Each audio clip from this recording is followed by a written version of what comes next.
रेहाना और रवि की शादी के वक्त रवि के पास कुछ नहीं था। रेहाना, तुमने मुझसे शादी करके एहसान किया है। मुझसे ज्यादा तो तुम कमाती हो। अरे तो क्या हुआ, एक दिन आएगा रवि कि तुम खूब पैसा कमाओगे। मुझे तुम पर पूरा विश्वास है। रवि और रेहाना खुद को स्टैंड करने के लिए पूरी मेहनत करते। रेहाना, मैं नौकरी नहीं करना चाहता हूँ। तो कोई बात नहीं, मैं नौकरी करके घर चलाती हूँ, तुम बिजनेस सेट करने की कोशिश करो। एक दिन रेहाना, तुम जानती हो, मैंने जो विज्ञापन बनाने वाली कंपनी खोली थी ना, उसे बड़ी ब्रांड का ऑफर आया है। अब हम लोगों के दिन ब्यारे न्यारे हो गए हैं। मैं जानती थी रवि कि एक दिन तुम सेटल हो जाओगे। रवि का काम अच्छा चल जाता है।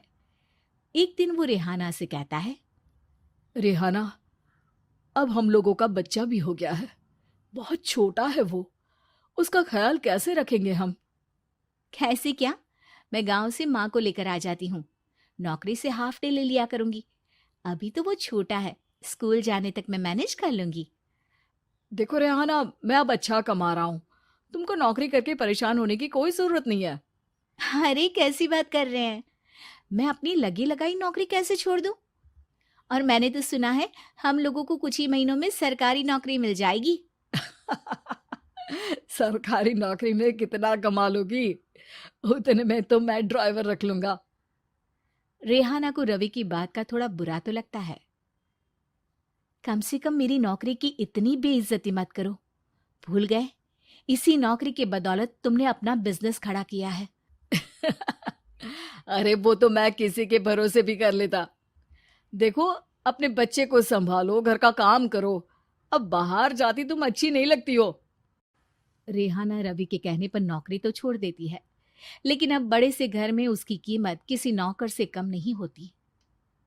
एक दिन रवि का दोस्त आता है। भाभी, हम लोग तो आपको तब से जानते हैं जब से आप लोग शादी होकर इस शहर में आए थे।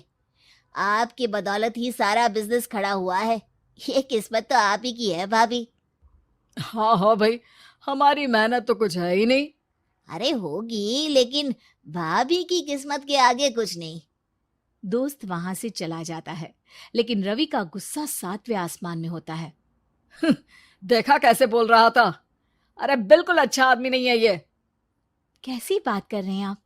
प्रशांत भैया तो बहुत अच्छे इंसान है रवि। कैसे उन्होंने हमारे मुश्किल वक्त में हमारा साथ दिया था। अरे था पैसा तो साथ दिया, नहीं तो कौन पूछता है? रवि का व्यवहार पैसा आते ही अलग हो गया। वो बंदे को बंदा नहीं समझता। घमंड से घिरे रवि ने तो एक दिन हद ही कर दी। रेहाना, मैं अब तुम्हारे साथ नहीं रह सकता हूँ। क्या क्या बकवास कर रहे हो रवि? क्या कहना चाहते हो? और क्यों नहीं रह सकते तुम मेरे साथ? देखो, मुझे कोई और पसंद है, और उसने साथ रहने पर बस यही शर्त रखी है कि मुझे तुम्हें तलाक देना होगा। रेहाना, जो कि एक स्वावलंबी महिला थी, उसने बिना देर किए रवि को कह दिया, कोई इश्यू नहीं, मुझे पैकिंग में 4 दिन का वक्त लगेगा, लेकिन तब तक मैं तुम्हारे साथ नहीं रहूंगी। 4 दिन के लिए तुम कहीं और शिफ्ट हो जाओ, मैं घर से निकलूंगी तो बता दूंगी। रवि घर छोड़कर चला जाता है। रेहाना को दुख होता है, वो रोती है, लेकिन व्यवहार से स्ट्रांग रेहाना को पति के वापस आने का और उसे सबक सिखाने का पूरा भरोसा था। फिर एक दिन, अरे शुशिका, कब शादी करोगे तुम मुझसे? यार मैंने तो सोचा था तुम शादी से पहले मुझे विदेश लेकर जाओगे, महंगी कार दिलाओगे। अरे सब दिला दूंगा, लेकिन पहले मुझसे शादी तो कर लो। हाँ हाँ, क्यों नहीं। मैं कुछ दिनों के लिए अपने मम्मी पापा के पास जा रही हूँ और लोगों से अपनी शादी की बात करूंगी। अरे शुशिका, कैसे रहूंगा मैं तुम्हारे बिना? अब तो शादी ही होने वाली है हम लोगों की। शुशिका रवि को छोड़कर चली जाती है। रवि घर आता है, जहां रेहाना को ना पाकर उसे सब अजीब लगता है। घर तो रेहाना के बिना कुछ नहीं है। बच्चे की याद भी आ रही है। चलो एक वीडियो कॉल कर लेता हूँ। रवि रेहाना को वीडियो कॉल करता है, लेकिन रेहाना फोन नहीं उठाती।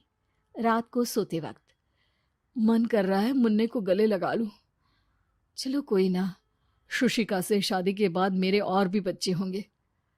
अगले दिन रवि ऑफिस जाता है, जहां टीना खड़ी होती है। सर, आपने अपने नए ऐड के लिए मॉडल की रिक्वायरमेंट डाली थी ना, मैं उसी के लिए आई हूँ। रवि टीना को देखकर खुश हो जाता है। अब शादी हो गई है तुम्हारी? नहीं सर, बस अच्छा सा हैंडसम और अमीर लड़का देख रहे हैं मेरे मम्मी पापा। रवि के दिमाग से तो टीना को देखकर शुशिका का ख्याल भी खत्म हो जाता है।